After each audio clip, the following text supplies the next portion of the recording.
Hello and welcome to This Week in Bitcoin. A lot of exciting stuff happening this week. Everyone is in a good mood.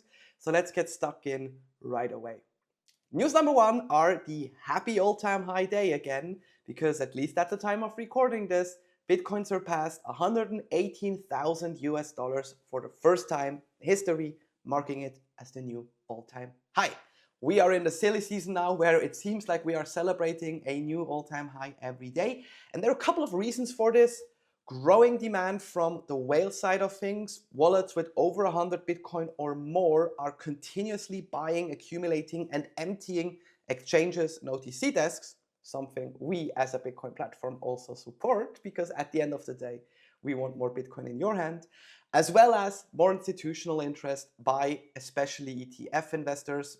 BlackRock has now surpassed 700,000 Bitcoin for their ETFs and the share they gave out in the IBIT share.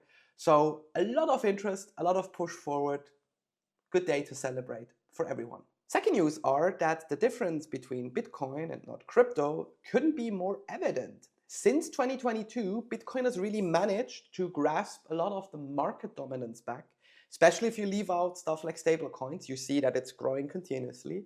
You also see it in interest in the ETF products. It's just more interest in actually ETFs with Bitcoin rather than with Ethereum or anything else. And now we're also seeing the pull ahead with not a lot of performance by altcoins. Traditionally, they perform better in bull markets than Bitcoin because people like to gamble, I guess.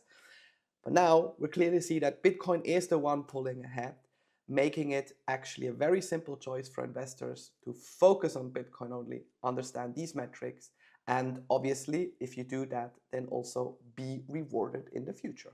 And last but definitely not least, we also had some news that we had one of the biggest, if not the biggest, on-chain transaction in a single transaction, where one whale sent over 80,000 Bitcoin in one go, making it extremely appealing for outsiders, because that's roughly 8.6 billion US dollars, or at least that's what it's worth. And he paid much, much less than if he would have done this, obviously, with a regular bank transfer.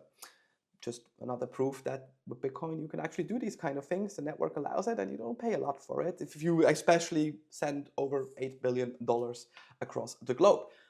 Still unclear who it really was. People are speculating Roger Ver, others are not. There are others, original investors also involved in this. But at the end of the day, it doesn't really matter because it has been the biggest transaction by a whale. It worked. He didn't pay a lot. Happy days. The network continues to move along. And before we head out, a quick reminder. We celebrated our 5th birthday a couple of weeks ago, and now we're also celebrating our birthday and the launch of our new branding. You can see it on our website. It has a new look. It's a little bit more fresher, and it's a continuous insight into how we are improving.